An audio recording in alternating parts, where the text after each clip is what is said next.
Halo, selamat berjumpa kembali dengan Sandi Sularso Low Channel. Dalam konten saya kali ini, saya akan membahas masalah lelang, ya. Masalah lelang rumah di mana rumahnya disita oleh bank mau dilelang. Bagaimana cara menghadapinya?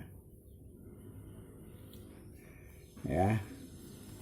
Rumah yang mau dilelang bank biasanya ini dikarenakan terlambat membayar angsuran kredit, ya, sampai 3 bulan, maka akan dapat peringatan 1, 2, ada 1, 2. Pembicaraannya bagaimana, bisa melunasi atau tidak. Kalau tidak, rumah saudara akan disita, ya, mulai tanggal sekian-sekian, kemudian akan dilelang, ya. Biasanya dari pihak debitur yang pinjam uang ke bank, ya, dengan jaminan rumahnya, ini bisa mencari solusi-solusi kepada pihak bank, yaitu mendatangi bank dengan adanya surat penyitaan tersebut, yaitu dengan cara satu, yaitu akan dilunasi keterlambatan kredit yang dialami oleh debitur itu kepada pihak bank, akan dilunasi. Yang kedua, permohonan untuk diadakan rescheduling, ya, penjadwalan ulang pembayaran, ya. Misalnya tanggal 20 diajukan tanggal 10. Kemudian pembayaran kalau sebesar misalnya 1 bulan 5 juta, bagaimana kalau 4 juta, misalnya dikurangi 1 juta. Mulai bulan depan akan saya bayar, keterlambatan akan saya lunasi dengan surat perjanjian dengan pihak bank. Kalau debitur biasanya surat pernyataan kesanggupan, ya, ini untuk membayar. Selanjutnya, apabila debitur memang tidak bisa membayar, dengan sangat terpaksa bank akan melakukan pelelangan terhadap rumah debitur tersebut. Tetapi bank tidak serta-merta langsung melelang. Ada prosedur pelelangan. Harus memberitahukan kepada pihak yang terkait, yaitu debitur dan pihak kantor lelang dan bank sendiri. Ini nanti pihak panitia lelang akan dilelang kapan? Ini prosedurnya harus diumumkan ke publik melalui media cetak atau elektronik, ya, yaitu diumumkan bahwa tanggal sekian-sekian mau ada pelelangan rumah tipenya ini, fotonya ini, terletak di jalan ini secara detail. Kemudian setelah diumumkan tanggal berapa, nanti akan diadakan pelelangan. Tetapi prosedur pelelangan itu harus ditempuh beberapa jalan, yaitu panitia pengadaan mempersiapkan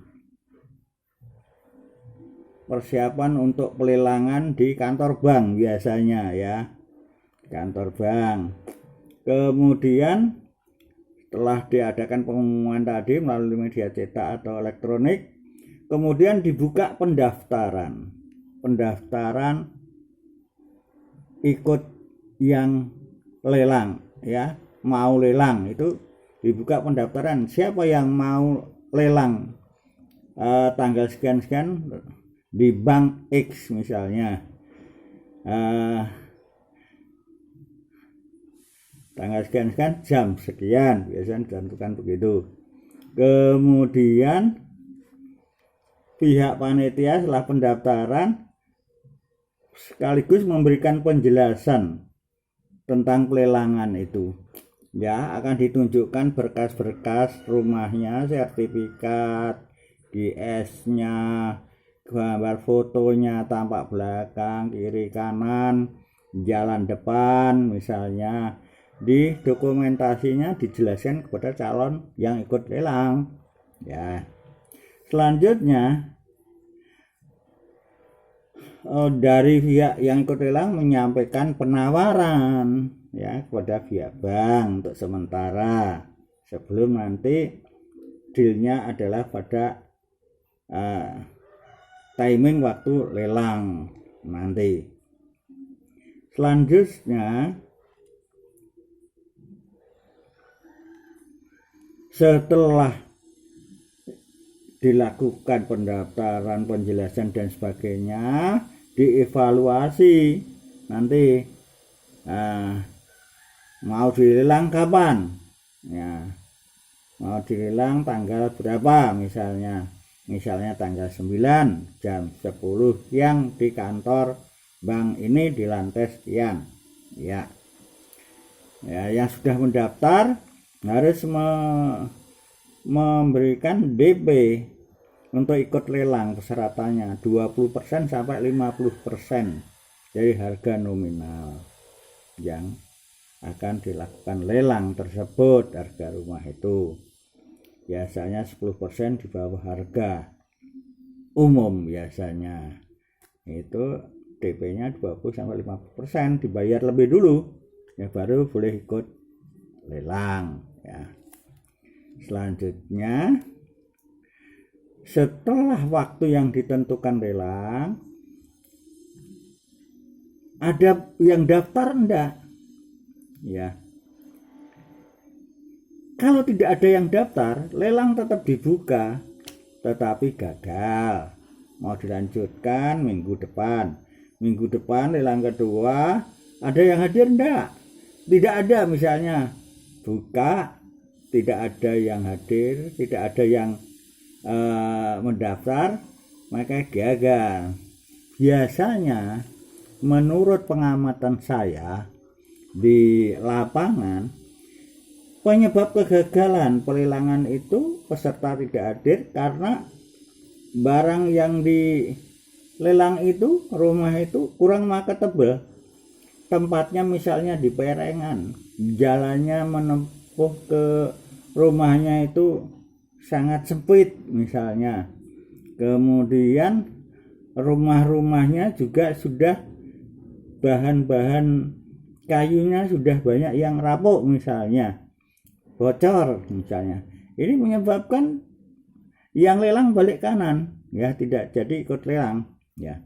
Misalnya dibuka lagi pengumuman ada lelang yang ketiga misalnya, lah dibuka hadir satu orang, misalnya yang daftar satu orang hadir, lelang dibuka, tapi yang ikut lelang itu menawarnya di bawah limit dari ketentuan bank, maka akan tidak diterima. Nah, dengan demikian lelang gagal. Biasanya kalau kegagalan seperti itu disebabkan karena barang yang dilelang tidak marketable, kadang-kadang tidak bulan-bulan, tahunan. Misalnya kalau tanah itu tahunan, maka menurut bank, untuk supaya uangnya tidak berhenti, maka secara akomodatif pihak debitur diajak bicara bagaimana you menawarkan atau kamu beli sendiri, nanti harga bisa dibicarakan ya. Misalnya dibetur, oke, saya carikan pembeli ya, mungkin carikan pembeli, harga limitnya mungkin agak diturunkan sedikit dengan persetujuan bank, harga limitnya 500, turun 10%, tapi lakunya 600. Hutangnya di sini misalnya saja kurang lebih 500 dengan bunga. Berarti di sini hutang debitur tertutup, ada sisa 100 juta. 110 juta itu diberikan kepada debitur ya, dikembalikan ya. Itu berarti proses pelelangan bisa jalan, tetapi dengan metode yang saya sampaikan itu, yaitu debitur ikut membantu menjualkan ya. Kemudian transaksi pembayaran dilakukan di bank, jual belinya notaris disuruh datang ke bank, nanti tanda tangan di bank ya. Kemudian pembayaran ya dilakukan di bank langsung ya. Kemudian sisanya uang berapa ditransfer ke rekening debitur gitu. Nah, itu solusi-solusi yang bisa dilakukan pihak debitur supaya proses pelelangan ini betul-betul objektif dan secara kekeluargaan ya.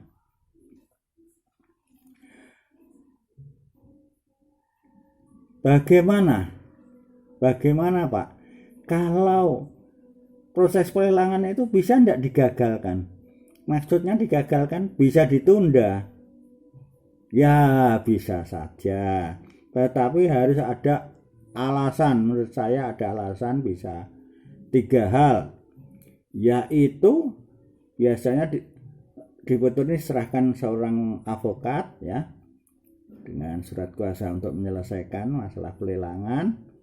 Biasanya tanah itu misalnya bermasalah, diajukan gugatan di pengadilan, sudah ada putusan ya, karena bermasalah, bukan hak pribadi debitur 100%, itu punya 2 orang. Misalnya debitur hanya punya 60%, yang 40% milik orang lain, ya digugat di pengadilan, putusannya itu disampaikan kepada panitia lelang dan bank. Nah, itu yang menyebabkan proses pelelangan bisa tertunda, bukan digagalkan tapi tertunda. Itu masalah itu diselesaikan secara baik-baik, musyawarah mufakat. Kemudian ada laporan polisi misalnya. Nah, LP itu bisa sampaikan ke panitia lelang dan pihak bank. Diselesaikan dulu masalahnya, baru kewajiban pelelangan dan pembayaran bisa dilakukan. Jadi masalah di luar bank harus diselesaikan lebih dulu semua gitu. Atau di sini pihak pengacara mengajukan permohonan kepada pihak panitia lelang ya, sebelum lelang itu digedok dibuka, bisa saja, yaitu pengacara menyampaikan permohonan karena ada sesuatu yang dibicarakan kepada pihak bank untuk usaha-usaha untuk tanah itu jangan sampai dilelang. Apa maunya itu disampaikan dengan pihak bank, kan dicatat. Nanti kalau oke ya bisa saja ditunda ya, yang penting sebelum pelelangan dibuka ya. Kalau ada surat putusan dari pengadilan ya, kalau lebih baiknya sehari sebelumnya putusan itu bisa dibaca oleh pihak bank maupun oleh panitia lelang. Jadi semua ini bisa diselesaikan secara baik-baik antara pihak debitur dan pihak bank ya. All can be arranged ya. Semua bisa diselesaikan baik-baik ya. semua bisa diatur. Ya, mengaturnya kalau pinjaman ke bank ya harus siap cuan untuk menyelesaikan urusan dengan pihak bank dan pelelangan. Semua adalah uang, ya. Saya kira demikian saudaraku semua. Semoga apa yang saya sampaikan bermanfaat. Terima kasih atas perhatian saudara semua. Sampai jumpa dengan Sandi Sularso Channel pada produk yang akan datang. Terima kasih. See you again.